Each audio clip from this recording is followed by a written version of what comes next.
Assalamualaikum warahmatullahi wabarakatuh. Perkenalkan, nama saya Divara Linda dari kelas VR 4401 dengan NIM 1503202118.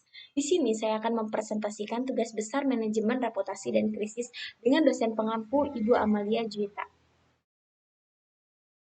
Judul yang saya ambil adalah peran public relation dalam penanganan krisis dengan komunikasi krisis. Nah, sebelum kita mengetahui lebih jauh, kita juga harus tahu nih, apa sih krisis dan apa sih komunikasi krisis? Menurut Putra tahun 1999, krisis adalah peristiwa besar yang tak terduga yang secara potensial berdampak negatif terhadap suatu perusahaan maupun publik. Kemudian komunikasi krisis. Komunikasi krisis adalah proses dialog antara perusahaan dengan publik yang dilakukan dengan tujuan untuk menangani suatu krisis yang sedang melanda suatu perusahaan. Ada juga strategi manajemen krisis. Strategi manajemen krisis berfungsi agar terstruktur dalam menangani suatu peristiwa yang sedang terjadi dengan tujuan untuk memberikan pelayanan cepat dengan harapan informasi yang diberikan kepada publik itu dapat tersalurkan dengan cepat dan meminimalisir resiko kesalahan informasi dan mengurangi kerugian perusahaan. Ada juga penyebab terjadinya krisis. Yang pertama itu kecelakaan industri. Krisis ini terjadi karena kecelakaan industri akan menarik perhatian media untuk menyiarkan kepada publik.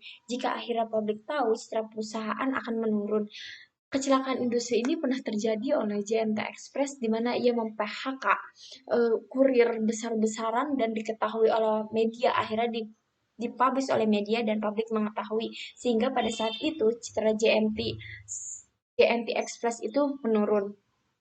Kemudian ada persepsi publik. Krisis ini terjadi karena perusahaan melakukan yang bertentangan dengan moral perusahaan, dengan moral masyarakat atau kepentingan. Hubungan kerja yang buruk. Hubungan kerja antara perusahaan harus dijaga dengan baik, jika tidak membuat kondisi operasional perusahaan menjadi tidak terkendali. Sebelum suatu perusahaan itu melakukan komunikasi baik dengan pihak eksternal, perusahaan harus memiliki komunikasi yang efektif dahulu dengan pihak internalnya. Yang keempat, ada kesalahan strategi bisnis. Merupakan krisis yang disebabkan kekeliruan implementasi strategi bisnis yang dilakukan oleh manajemen. Krisis ini biasanya terjadi akibat pengaruh dari luar yang tidak terprediksi. Contoh dari hal ini yaitu COVID-19. COVID-19 merupakan suatu pandemi yang tidak dikendalikan dan tidak dapat diduga-duga. Pandemi 19 ini banyak membuat suatu perusahaan mengalami krisis. Yang terakhir adalah persaingan bisnis. Ketatnya persaingan bisnis dapat menyebabkan krisis perusahaan. Tak jarang dari perusahaan yang monopoli dapat mengontrol pasar dan menyerang pasar. Oleh karena itu, suatu perusahaan harus memiliki keunggulan kompetitif di mana ia memiliki suatu kelebihan yang tidak dimiliki oleh pesaingnya sehingga perusahaan tersebut bisa bertahan hidup. Selanjutnya adalah tahapan krisis. Yang pertama adalah tahapan proud-moral. Tahapan proud-moral ini merupakan gejala krisis. Gejala krisis, berbagai kejadian yang berpotensi menjadi krisis masih diabaikan karena organisasi masih mampu beroperasi seakan tidak terjadi apa-apa. Adapun beberapa contoh gejala krisis antara lain adanya perbedaan pendapat antar manajemen, adanya tuntutan kenaikan upah, dan lain sebagainya. Yang kedua itu ada tahap akut.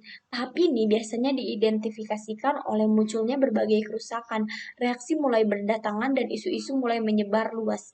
Adapun tantangan utama dalam menangani tahap ini adalah intensitas dan kecepatan serangan yang datang dari berbagai pihak. Kemudian ada tahap kronis. Organisasi telah merasakan dampak dari krisis yang terjadi, bahkan tidak dapat memprediksi kapan sih krisis ini akan berakhir. Di tahap inilah baru sebagian organisasi melakukan introspeksi besar-besaran hingga melakukan reformasi melalui berbagai kebijakan yang strategis. Dan yang terakhir adalah tahap resolusi. Tahap ini merupakan tahap penyembuhan, yakni saat organisasi mampu melalui krisis, organisasi sudah dapat mengembalikan operasional seperti semestinya. Contoh kasusnya, contoh kasus krisis perusahaan terjadi kasus Susu Denkau di Indonesia. Apakah ada yang sudah mendengar? Oke, saya ceritakan kembali. Pada tahun 1988 beredar rumor Pada tahun 1988, beredar rumor bahwa susu Denkau yang diproduksi oleh Nestle itu dinyatakan terdapat campuran lemak babi di dalamnya. Tentu saja di Indonesia yang mayoritas beragama Islam ini rumor ini sama berbahaya dengan rumor bahwa di dalam susu terkandung racun. Bagi umat Islam, babi adalah binatang yang dilarang untuk dikonsumsi dan ini adalah perihal keimanan yang tidak dapat diganggu-gugat. Pihak manajemen segera melakukan reaksi yang baik. Penanganan terhadap pencenderaan citra ini diuntungkan karena pada waktu itu televisi masih tunggal yaitu TVRI dan domisili pemerintah yang besar. Kecepatan pihak Nestle merupakan sebagian dari solusi terhadap merebaknya pendapat umum yang menolak susu Denkau. Tak berselang lama, pihak manajemen Nestle segera mendatangi alat pendeteksi kehalalan dari Malaysia. Pilihan alat ini berasal dari Malaysia, karena Malaysia yang lebih dahulu memperlakukan kehalalan produk mereka karena merupakan negara Islam. Pemilihan negara Malaysia ini jelas langkah yang sangat cerdas, karena anatomi bahan pembicaraan publik di Indonesia jelas-jelas berbeda. Nestle seakan mengklarifikasikan kepada publik bahwa pihak yang benar-benar tidak gentar untuk diuji oleh alat yang absah dari negara Islam. Langkah selanjutnya adalah segera menghadirkan ranah-ranah figur publik yang merupakan simbol-simbol Islam. Nestle tidak tanggung-tanggung dalam mengupayakan perlawanan terhadap rumor tersebut. Tercatat misalnya Menteri Agama, Ketua Majelis Umum Ulama Islam, selain tokoh-tokoh yang dianggap simbol kerakyatan seperti Menteri Koperasi dan Ketua Gabungan Susu Indonesia. Mereka bukan hanya berbicara di TVRI loh, akan tetapi mereka juga mempertontonkan minum susu Denkau di depan TVRI. Kasus ini menarik karena strategi Denkau yang jelas-jelas tidak melawan rumor dan mengatakan sendiri, akan tetapi justru ada pendorongnya yaitu pihak ketiga untuk berpromosi mengenai halalnya susu Denkau. Dengan menggunakan pihak ketiga dalam membersihkan dugaan-dugaan dan rumor beredar di masyarakat kiranya masuk cara yang efektif. Apalagi bila pihak ketiga tersebut merupakan simbol penting masyarakat. Tingkat keyakinan masyarakat tentunya akan semakin tinggi karena posisinya dianggap netral dan berjarak dengan perusahaan. Ada juga strategi PR dalam menangani krisis perusahaan. Nah, yang pertama itu adalah melakukan pemetaan. Apa sih melakukan pemetaan itu? Jadi, seorang humas itu harus dapat mengidentifikasi semua faktor, terutama memilah dan memilih mana yang penting dan mana yang tidak penting dalam suatu krisis ini. Dan saat itu juga humas harus dapat mengidentifikasikan mana pihak yang mendukung, dan mana pihak yang tidak mendukung. Diharapkan pihak manajemen sesegera mungkin memilah dan memilih isu yang manajemen ini yang menyebabkan krisis muncul. Nah, yang kedua itu adalah menyediakan informasi dengan struktur jurnalistik.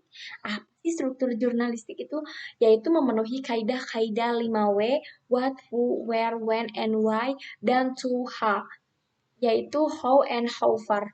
Dalam keadaan krisis, sebaiknya yang melayani langsung para jurnalis pada pihak-pihak eksternal adalah pejabat atau petinggi atau perusahaan ketika menghadapi pihak eksternal tersebut. Para petinggi ini tinggal menggunakan semua data yang ada telah disusun oleh humas dan mengikuti prinsip-prinsip jurnalistik ini. Kemudian langkah selanjutnya adalah selalu mengidentifikasi perkembangan isu dan perkembangan pengenangan manajemen terhadap krisis yang memberikan laporan kepada pimpinan tertinggi sebagai amunisi terhadap publik. Langkah terakhir adalah mengidentifikasi anatomi bahan perbincangan publik krisis berlangsung yang memberdayakan orang-orang ketiga dan kredibel dan menyuplai data yang benar. Orang-orang kredibel ini tidak dapat dijalin dalam waktu singkat. Oleh karena itu, jejaring ini hanya dapat dibangun dalam keadaan normal dan jauh-jauh sebelum krisis ini terjadi. Sehingga menjadi kewajiban bagi pihak manajemen ketika keadaan normal mengupayakan komunikasi yang intens dengan pemangku kepentingan sehingga terciptanya jejaring baik atau citra yang baik. Karena jika sebuah perusahaan memiliki citra atau reputasi yang baik, ketika ia mengalami krisis, ia akan dibantu oleh pihak eksternal, pihak ketiga itu. Selanjutnya adalah hubungan public relation dengan media relation. Definisi hubungan media atau media relation. adalah usaha untuk perkembangan mencapai publikasi atau penyiaran yang maksimum atas suatu pesan atau informasi public relation dalam rangka menciptakan pengetahuan dan pemahaman bagi halayak dari organisasi atau perusahaan yang bersangkutan. PR mempunyai tugas utama yaitu memberikan pelayanan media, menegakkan suatu reputasi agar dipercaya, memasok naskah informasi terhadap publik yang baik, kerjasama yang baik dengan media, menyediakan bahan informasi, fasilitas yang memadai, dan membangun hubungan secara personal dengan media. Nah, tidak hanya itu, saat krisis, Humas menjalankan media relation untuk menjaga citra perusahaan agar tetap baik. Pasca krisis pun media relation diharapkan dapat memperbaiki citra perusahaan yang sedang menurun. Media relation ini merupakan kegiatan humas eksternal yang membina dan membangun hubungan baik dengan media massa sebagai sarana komunikasi antara perusahaan dengan publiknya agar tercapai tujuan perusahaan. Nah, kegiatan PR dengan pers media ini ketika terjadi krisis nih. Yang pertama ada konferensi pers atau temu pers atau jumpa pers. Yang kedua ada press briefing yaitu dilaksanakan secara reguler oleh seorang pejabat humas public relation. Yang ketiga adalah special event yaitu peristiwa khusus sebagai suatu kegiatan PR yang penting dan melibatkan banyak orang di dalamnya.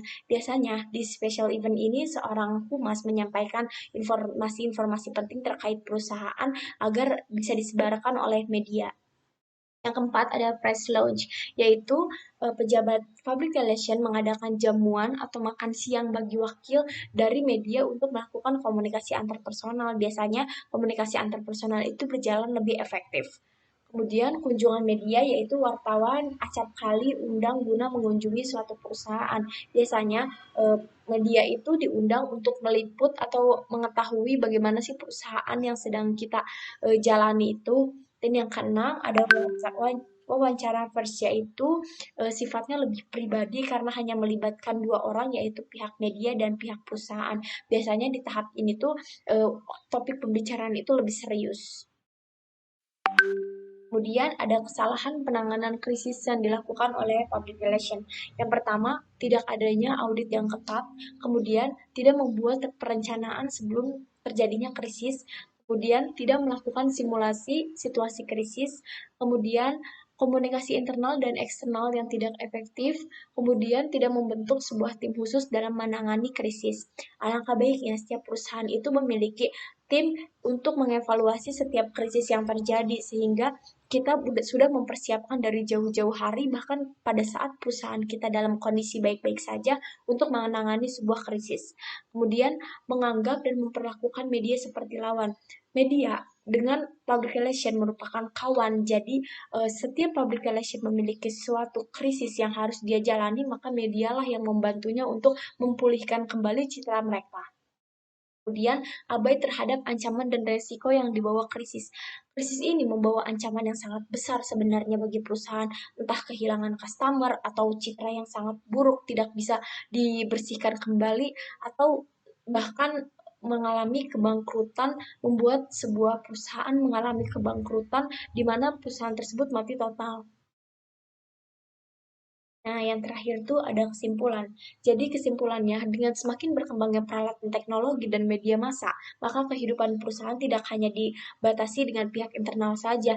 Jadi perusahaan itu harus imbang antara pihak internal dengan pihak eksternal. Terlebih bila kejadiannya adalah bersifat abnormal atau di luar kebiasaan. Semakin tidak normal kasus yang terjadi berkaitan dengan perusahaan, maka semakin tertarik media untuk meliputnya. Ini berarti jendela dunia di luar terbuka lebar yang seakan mengesahkan siapapun untuk ikut campur melalui jendela itu meskipun sebatas komentar atau usulan. Nah, jadi di era sekarang itu, krisis yang belum tentu dilakukan aja sudah banyak diliput oleh media. Oleh karena itu, kita sebagai seorang humas harus berhati-hati dalam menangani suatu krisis. Baik, usai sudah penjelasan saya. Semoga penjelasan saya bermanfaat dan mohon maaf apabila banyak kekurangan. Kurang lebihnya saya ucapkan terima kasih. Wassalamualaikum warahmatullahi wabarakatuh.